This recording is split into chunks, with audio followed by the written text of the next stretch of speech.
اللہ تبارک و تعالی نے ارشاد فرمایا وَإِذَا ضَرَبْتُمْ فِي الْأَرْضِ فَلَيْسَ عَلَيْكُمْ جُنَاحٌ، میں اور جب تم سفر میں ہو تو یعنی زمین میں چل رہے ہو، فَلَيْسَ عَلَيْكُمْ جُنَاحٌ تو تم پر کوئی گناہ نہیں ہے، أَن تَقْصُرُوا مِنَ الصَّلَاةِ کہ تم نماز میں قصر کرو۔ اب یہاں پر یہ جو لفظ ہے نا، جملہ پورا فَلَيْسَ عَلَيْكُمْ جُنَاحٌ تم پر کوئی گناہ نہیں ہے، یہ دوسرے جو قائلین رخصت ہیں وہ یہ کہتے ہیں کہ دیکھیں اللہ تبارک و تعالیٰ نے ارشاد فرمایا ہے کہ تم پر کوئی گناہ نہیں ہے کہ تم نماز دو پڑھ لو، تو کہتے ہیں جب نماز دو پڑھنے پر رب تبارک و تعالیٰ نے لازم نہیں کیا، ہاں جی فلا جناح کے لفظ جو ہے یہ اس بات پر دلالت کر رہا ہے کہ قصر نماز پڑھنا واجب نہیں ہے، کہ رب تبارک و تعالیٰ نے مباح کر دیا کہ مباح ہے تمہارے لیے دو پڑھ لو، مباح ہے تمہارے لیے چار پڑھ لو، تمہارے لیے گناہ، تم پر گناہ کوئی نہیں، ہاں جی یہ مطلب ہے، وہ قائلین رخصت کہتے ہیں، لیکن حقیقت کے اندر مطلب اس کا یہ ہے کہ جو اللہ تعالیٰ نے ارشاد فرمایا فلا جناح علیکم تم پر کوئی گناہ نہیں ہے، اللہ تبارک و تعالیٰ نے ارشاد فرمایا کہ ممکن ہے کسی کے ذہن میں یہ آئے کہ میں دو پڑھ رہا ہوں سفر میں، کہیں یہ نہ ہو کہ یہ دو پڑھنا گناہ ہو میرا،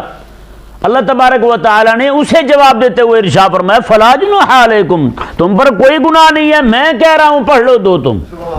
میں کہہ رہا ہوں پڑھو دو تم، ہاں میرے حبیب کریم نے تمہیں رخصت دے دی ہے، دو پڑھ لو جائز ہے تمہارے لیے۔ امام اعظم ابو حنیفہ رضی اللہ تعالیٰ نے ارشاد فرماتے ہیں کہ اللہ تبارک و تعالیٰ نے جیسے فجر کی دو رکعتیں نا اسی طرح کر کے سفر کی دو ہی رکعتیں کر دی ہیں، باقی دو رکعتیں آخر والی ساقط کر دی، آخری دو رکعتیں ساقط کر دی ہیں، سفر والی ہیں ہی دو، سمجھا ہے نا مسئلہ؟ یہ ایک الگ مسئلہ ہے کہ بندہ سفر میں ہو نماز پڑھ بیٹھے بھول کر چار، ہیں جی تو شریعت مبارکہ اسے اعادہ کا حکم نہیں دیتی، اعادہ کا حکم نہیں دیتی۔ اسی طرح کر کے جب بندہ سفر میں ہو امام وہیں کا مقیم ہو اس کے پیچھے نماز پڑھ لے، نماز چار ہی پڑھے گا رکھتے ہیں وہاں پر، ہاں اگر امام بھی مسافر ہے تو پھر امام بھی دو پڑھے گا وہ بھی دو پڑھیں گے، ٹھیک ہے جی۔ اس طرح کر کے اگر امام وہاں کا مقیم ہے،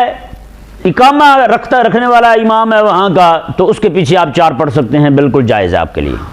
ہیں جی بلکہ ضروری ہے کہ آپ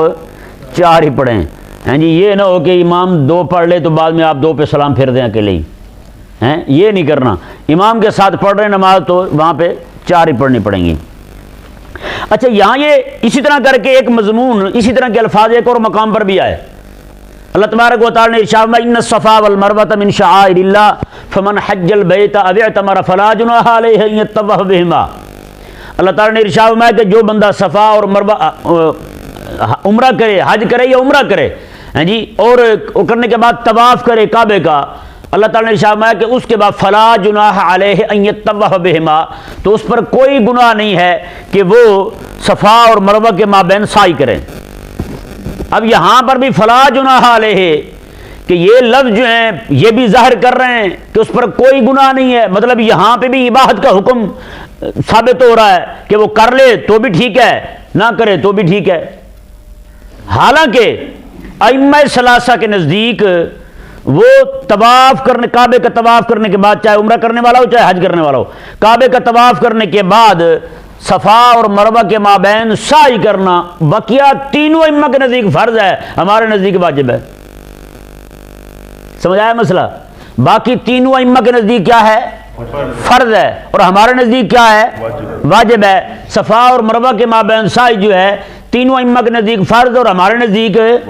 واجب ہے، یعنی نہ وہ چھوڑنے کو جائز سمجھتے ہیں نہ ہم چھوڑنے کو روا جانتے ہیں۔ تو اس سے معلوم ہو گیا، واضح ہو گیا مسئلہ کہ یہاں فلا جناح کا جو لفظ ہے، فلا جناح علیہ کا لفظ جو ہے، جس طرح یہاں فلیس علیکم جناح تم پر کوئی گناہ نہیں ہے، اسی طرح وہاں فرمایا فلا جناح علیہ اس پر کوئی گناہ نہیں ہے کہ وہ یہ طواف کر لے، صفا و مروہ کے مابین سعی کر لے، طواف بھی کہہ سکتے ہیں سعی بھی کہہ سکتے ہیں، دونوں لفظ ہیں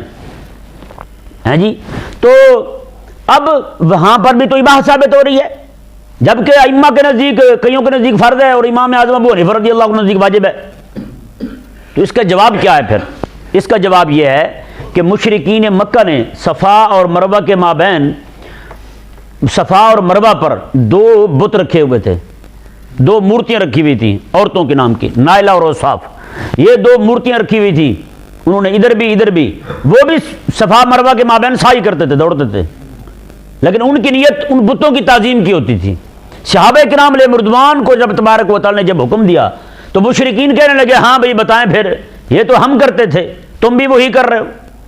اور ادھر صحابہ کرام علیہ مردوان کے دل میں بھی یہ غم سلاحق ہوا کہ کہیں یہ نہ ہو کہ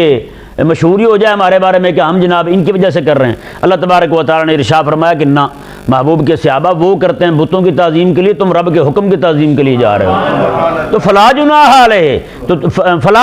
علیہ ان یتبع بہما، میں تم پر کوئی گناہ نہیں ہے، تم پر کوئی گناہ نہیں ہے۔ گناہ تو اس کے لیے جو بت کی نیت کر کے جا رہا ہے، گناہ تو اس کے لیے ہے جو شرک کرنے جا رہا ہے۔ میں تم تو رب تبارک و تعالیٰ کے حکم کو غالب کرنے کے لیے جا رہے ہو، رب تبارک و تعالیٰ کے حکم پر عمل کرنے کے لیے جا رہے ہو، تمہاری تو نیت رب تعالیٰ کی تعظیم کی ہے۔ رب تبارک و تعالیٰ میں فلا جناح علیہ، اس پر کوئی گناہ نہیں ہے، اس پر کوئی گناہ نہیں ہے۔ ثابت ہوا فلا جناح کا تعلق جو ہے وہاں پر وہ اباحت اور عدم اباحت کے ساتھ نہیں ہے، اس کا جو تعلق ہے وہ کسی اور مضمون کے ساتھ ہے، وہاں پر کسی اور شے کی نفی ہو رہی ہے۔ وہاں پہ یہ ثابت نہیں ہو رہا کہ طواف کرنے والا بندہ جو ہے اس پر سعی، عمرہ کرنے والا بندہ یا حج کرنے والا بندہ، اس پر سعی کرنا ما بین یعنی صفا اور مروہ وہ فرض نہیں ہے یا واجب نہیں ہے، نہ، اس بات لا جناح علیہ کا تعلق نہیں ہے اس بات کے ساتھ۔ اسی طرح کر کے یہاں پر فلیس علیکم جناح، میں تم پر کوئی گناہ نہیں ہے، کہ یہ تعلق جو ہے نا اباحت کے ساتھ نہیں ہے کہ اسلام اختیار دے رہا ہے چاہے تو تم کر لو، چاہے تو تم 4 پڑھ لو، چاہے 2 پڑھ لو، چاہے 4 پڑھ لو، نہ، اس کا تعلق اس کے ساتھ نہیں ہے۔ یہاں فلیس علیکم جناح کا تعلق اباحت کے ساتھ نہیں ہے، بلکہ اس کا تعلق جو ہے وہ کسی اور چیز کے ساتھ ہے، وہ میں آپ کے سامنے واضح کر چکا ہوں۔